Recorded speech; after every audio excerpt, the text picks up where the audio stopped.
Amados irmãos e irmãs, nós estamos no início do Evangelho de São Marcos.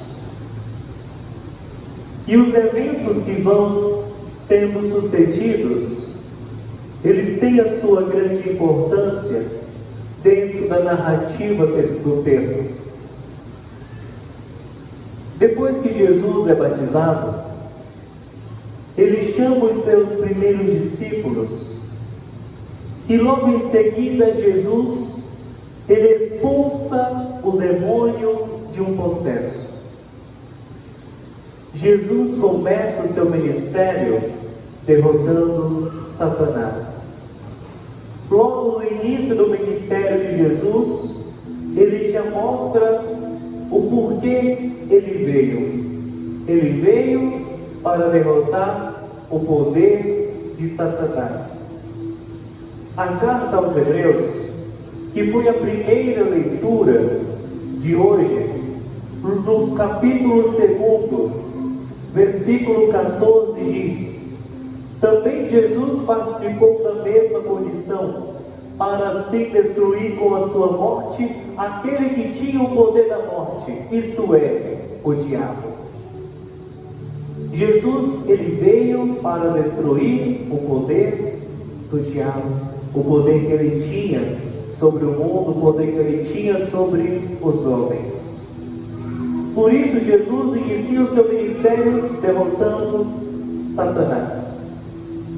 Mas logo em seguida, e é o evangelho de hoje, Jesus, ele vai à casa da sogra de Simão Pedro e cura aquela mulher de uma febre que ela possuía.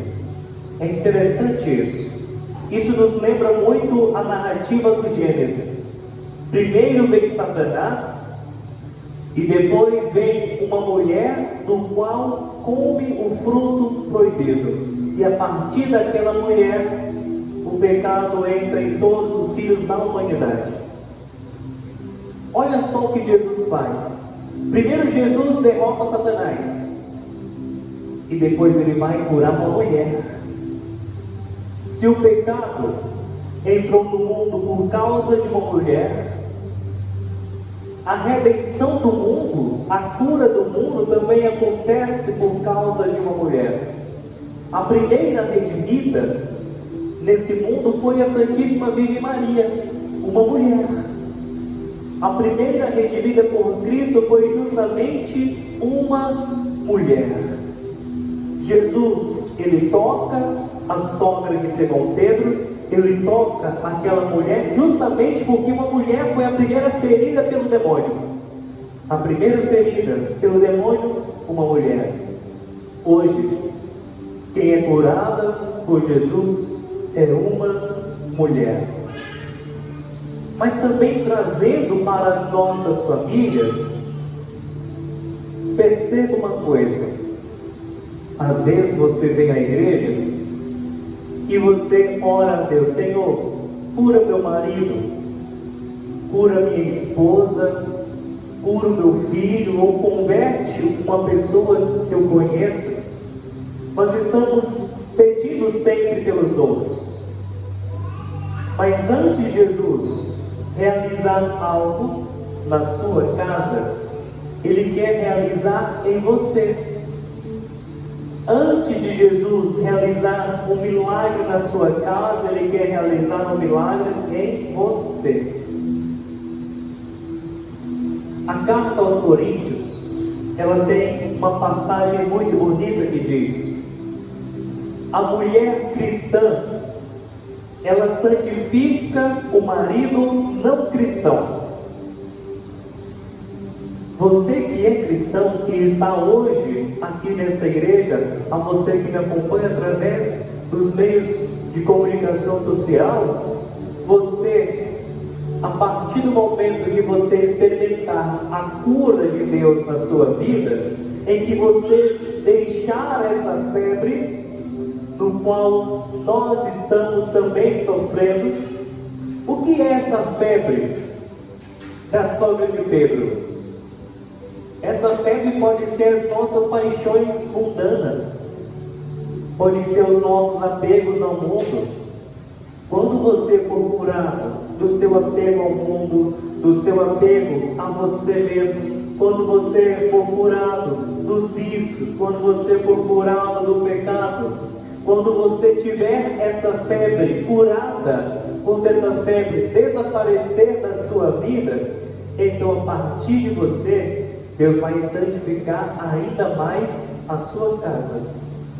Se tiver uma pessoa que está buscando a santificação, Deus vai realizar a cura e a salvação naquela casa. Se lembra daquela história de Ló? Quando de repente Deus disse que iria destruir toda aquela cidade, quando Deus disse também a Abraão que iria destruir aquela cidade, e aqueles homens disseram: Senhor, se tiver 50, Deus disse: se tiver 50 eu não vou destruir. Senhor, e se for 40? Se tiver 40 eu não vou destruir. Senhor, e se tiver 30? Se tiver 30 eu não vou destruir. Senhor, e se tiver 10? Se tiver 10 eu não vou destruir.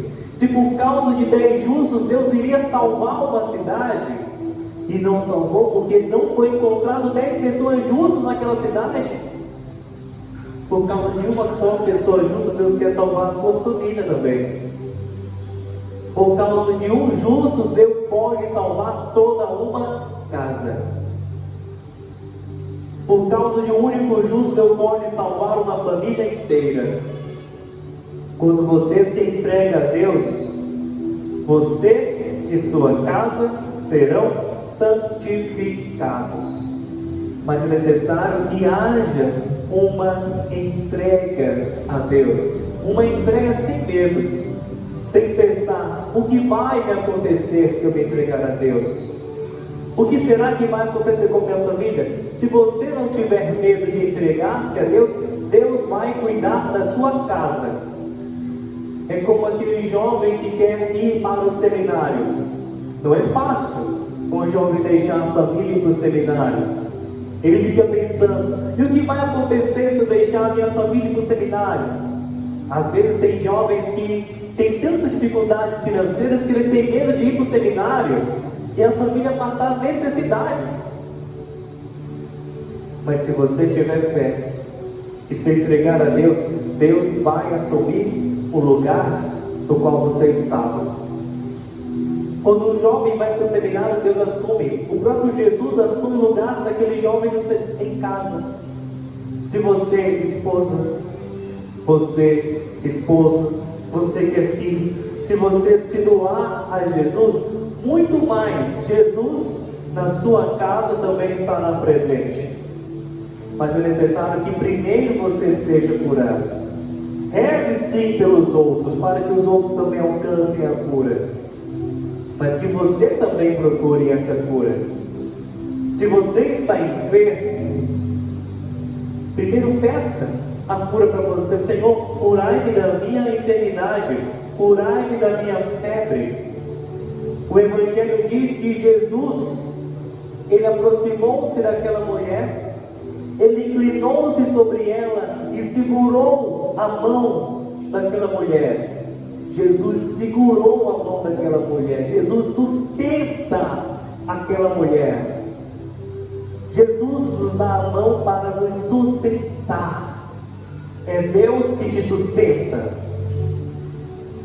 Aquela mulher não sairia daquela situação se ela não tivesse estendido também as mãos para Deus. Se Deus nos sustenta, cabe a nós estendermos de volta a mão para Ele. A mão de Deus está em nossa direção.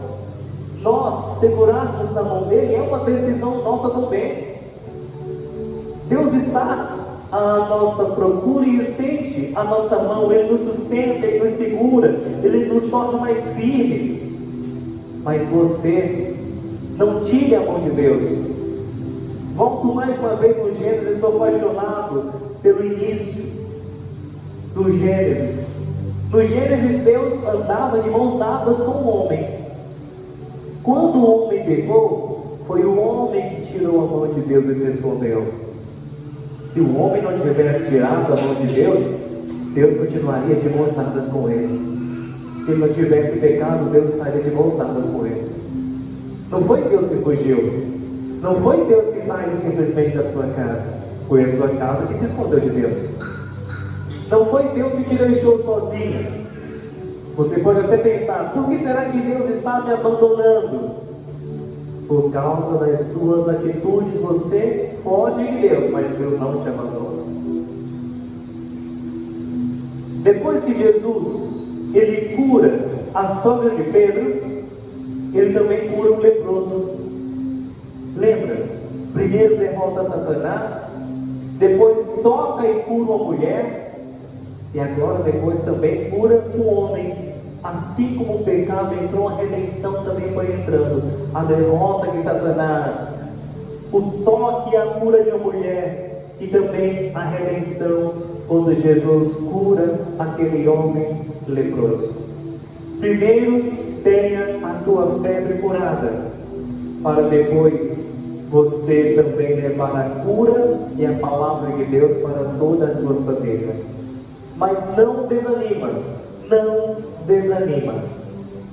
A maior dificuldade que nós encontramos talvez seja a não persistência. Nós desistimos muito fácil quando se trata da nossa família, porque é realmente muito difícil. É muito difícil você evangelizar em casa, é muito difícil você falar de Deus em casa, é muito difícil você estar ali com o Espírito Santo. Mas ao mesmo tempo, é o lugar que mais necessita. Aonde mais você falar de Deus, mais Deus estará presente. Se você muito falar de Deus em casa, muito mais Deus estará ali com você. Deixe a Deus curar a tua febre, para a partir de você, Deus também curar a tua família.